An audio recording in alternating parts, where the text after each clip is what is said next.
Sometimes it can lead to misunderstood, but there is no better. It's just like that. Yes, teman-teman. Jadi pembicaraan kita pada hari ini bukan untuk membeda-bedakan antara Perancis dan Indonesia, bukan untuk membeda-bedakan kebudayaan, tapi kita hanya bercerita bahwa ternyata kadang-kadang hal yang buat kita biasa aja, buat orang lain bisa mengejutkan.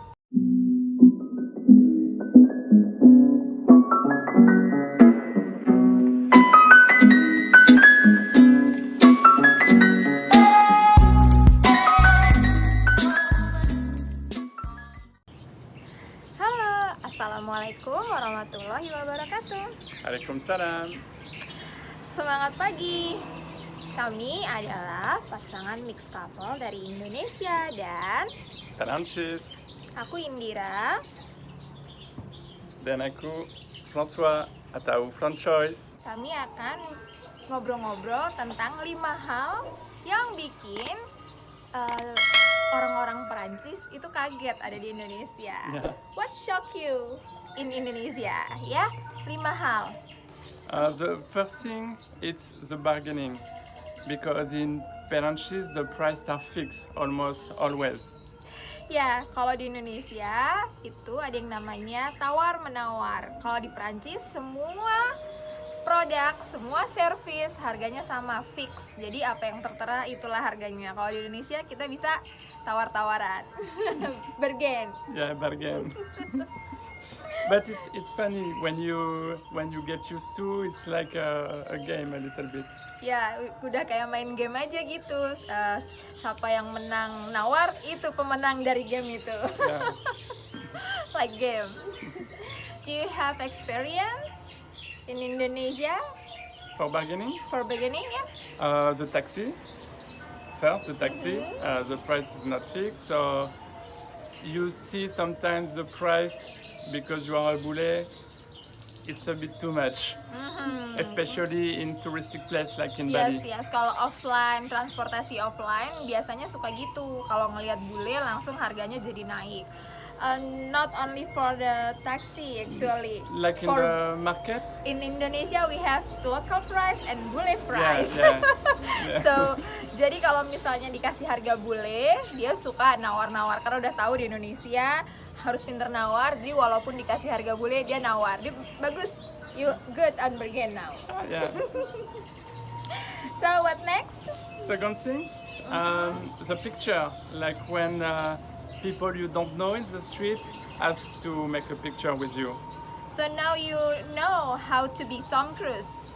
Yeah, you feel like a star sometimes. Yes, like di Indonesia teman-teman pasti tahu dong kalau ngelihat bule mereka pada heboh minta-minta foto, baik ada yang izin maupun yang nggak izin. Jadi kadang-kadang dia ngerasa kayak superstar like Tom Cruise. Yeah. Yeah, because in Perancis, nobody will make a picture with someone you don't know. Maybe you can translate, I don't know. Jadi kalau di Prancis itu nggak sopan minta foto sama orang yang nggak dikenal. Oh, nobody That's asked. not polite. Nobody asked. Oh, nggak ada yang nanya bahkan. Yeah. Nggak ada yang minta foto-foto mah bahkan. Yeah. Oh iya, ketika aku di Paris pun nggak ada yang minta foto-foto di Paris. Cuman memang ketika aku di Paris kalau ke traditional market ada orang-orang yang bilang, "Oh, you are so cute" gitu. Kayak ada yang, "Oh, kamu imut banget." Mungkin karena aku pakai hijab, terus aku lebih kecil daripada mereka. Jadi kalau ke pasar, when we went to traditional market, Yeah. aku dapat buah-buahan gratis, makanan gratis, sandwich gratis. It's karena It's because of you. yes, I'm lucky. Yeah. Itu karena di sana tuh jarang banget mungkin ngeliat, ya aku bule kan kalau di sana. Yang bule tuh aku di sana. Jadi banyak yang kasih-kasih. Tapi kalau François yang di Indonesia, aduh kayak rasanya kayak is it annoying for you? It's funny at the beginning, but after a while, sometimes it depends how people ask. Awalnya sih seru aja buat dia, cuman lama-lama kayak tergantung orang mintanya gimana kan. Because it's a lot sometimes. It's a lot and a lot. Kadang-kadang berlebihan gitu. Kadang kita mau menikmati when we have time it's okay, but when we want to enjoy the time together sometimes it's not Yeah. yes.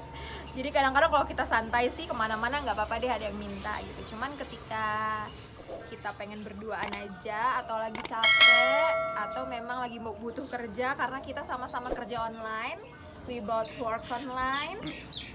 So kadang-kadang agak mengganggu gitu kalau misalnya banyak orang yang minta foto dengan cara-cara yang kurang baik. You can maybe tell them how much people, when you were in France, ask a picture with you. Can you translate the question?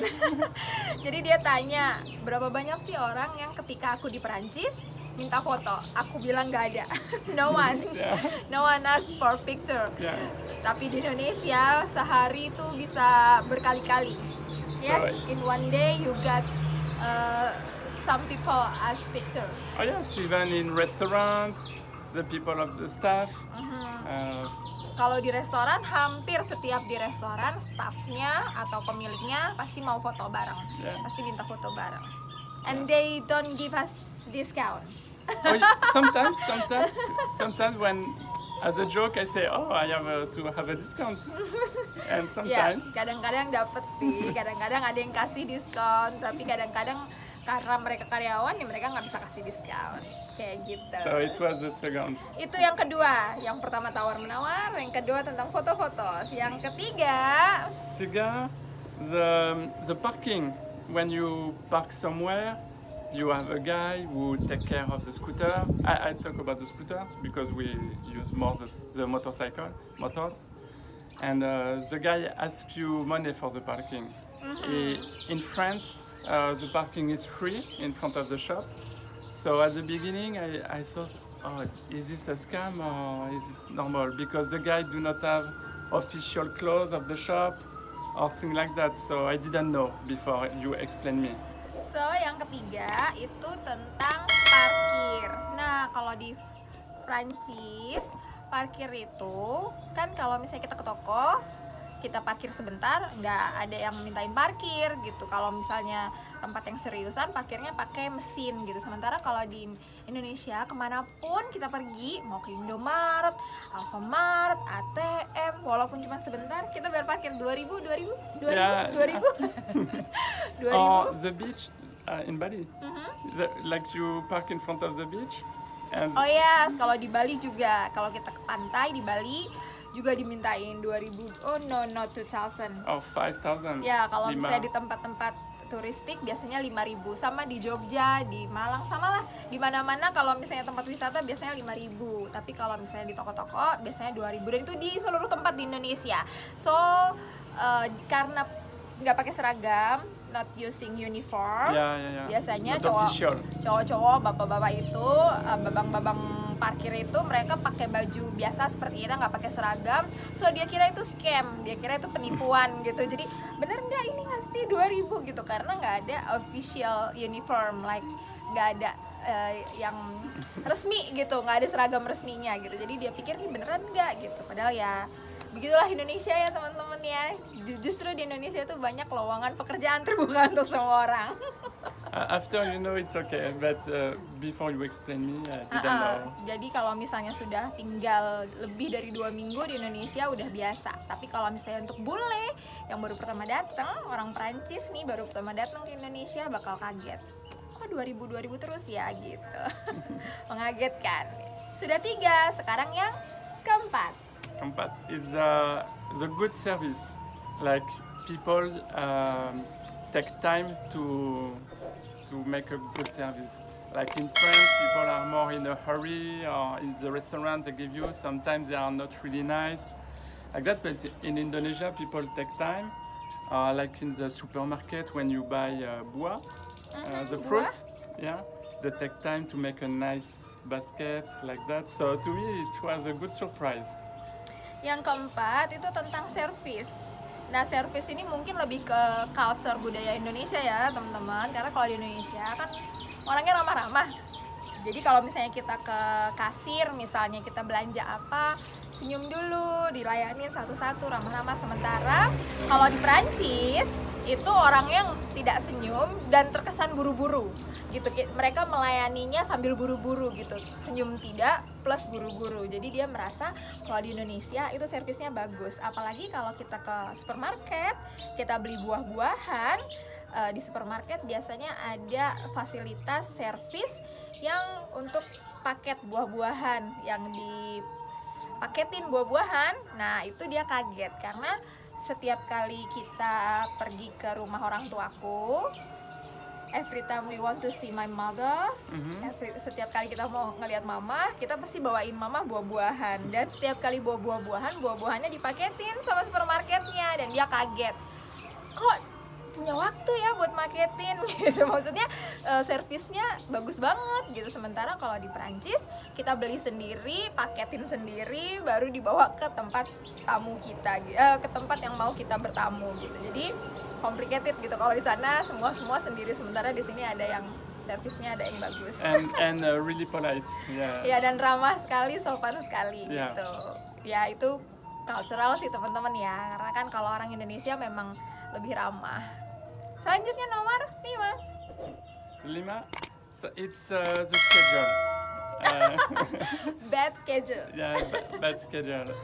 Like in France, when you make an appointment with someone and you say, "Oh, tomorrow we will see at 2 p.m." Usually, you don't have to confirm. It's set. It's 2 p.m. Sometimes people are 5 minutes late or something like that, but not really much. And it arrives in Indonesia. Some people are like 1 hour late. Or you see for the motorcycle we wanted to wait, the guy do not show up. Jadi yang nomor 5 adalah tentang jadwal yang berantakan, bad schedule. Orang Indonesia misalnya 1 hari sebelumnya kita udah janjian besok jam 8 ya gitu. Ternyata ditungguin jam 8 nggak datang, jam 9 nggak datang, alasannya lu nggak konfirmasi sih gitu ya. Padahal kita udah janjian tuh sehari sebelumnya. Nah buat orang Prancis itu mengagetkan banget. Karena apa? Karena mereka disiplin sama jadwal, sama schedule gitu. Jadi nggak perlu konfirmasi lagi kalau udah janjian. Nah kayak kemarin juga gitu tuh, pertama kali datang ke Indonesia kaget. Dia pikir orang Indonesia tuh semua nggak ada yang menghargai waktu gitu. Karena itu tadi, setiap janjian kalau di Perancis telat 5 menit aja udah minta maaf, udah telat banget gitu, udah merasa bersalah banget. Sementara orang Indonesia telat 1 jam datang dengan santainya. Ya itulah kita ya. Or even the Gojek, when you book a Gojek, the driver Make sure. yes, send you straight a message to confirm. Oh, is it the good location? Yes. Are you there? Like in France, when you use the same Gojek in France, you do not have a message. Yes. The driver just come without saying anything. Dan it's like- bahkan driver online. To me, it was funny at the beginning. But why you ask me that? Is there a problem maybe? Or? Yes, driver online pun itu sama sih. Kalau dia heran, aku juga sebagai orang Indonesia pun kadang suka kesel gitu. Driver online tuh sering banget kita udah kasih aplikasi, udah tahu di mana tempat pick up jemputnya, dia tetap nelpon atau dia teks, bener nggak ini lokasinya gitu. Sementara kan udah dikasih tahu ya di situ gitu, dia harus jemput di mana, tapi dia make sure lagi, memastikan lagi bener nggak itu lokasi yang bakal dia jemput gitu. Jadi kalau kita udah bilang, nggak perlulah di konfirmasi lagi gitu maksudnya. Jadi buat dia lucu, buat aku suka kesel sih. Aku pun yang orang Indonesia suka kesel, apalagi dia, buat dia lucu gitu. Jadi itu tadi semua 5? Yeah, semua 5. Semua 5. But it's not to say there is better differences that it's good to talk about, because sometimes it can lead to misunderstood, but there is no better. It's just like that. Yes, teman-teman. Jadi pembicaraan kita pada hari ini bukan untuk membeda-bedakan antara Prancis dan Indonesia, bukan untuk membeda-bedakan kebudayaan, tapi kita hanya bercerita bahwa ternyata kadang-kadang hal yang buat kita biasa aja, buat orang lain bisa mengejutkan. Sama aja kayak kita kalau misalnya tahu-tahu kita ke Prancis pasti juga sama ya. Jadi cuman untuk ngobrol-ngobrol aja. Yeah, just to talk. Not to compare. Yeah, not to compare. To Yes, explain the difference to of culture. explain the difference ya, untuk menjelaskan perbedaan-perbedaan kebudayaan di antara kita juga. And that's what I like in traveling. to compare the culture. I like traveling too, to see another culture and another daily life in other part of the world. Yes. Ya, exactly. jadi itu gunanya kalau kita senang travel, kita bakal tahu bahwa oh ada kebudayaan lain di luar sana, ada kebiasaan lain, ada pemikiran lain. Siapa yang senang travel, boleh join sama kita. I ask them if they like to travel, we can join together. Tell in the comment. Di komen nanti kita bisa jalan-jalan bareng. Ya? Yeah. Sampai di sini jumpa. dulu. Sampai jumpa. Bisu. Bye.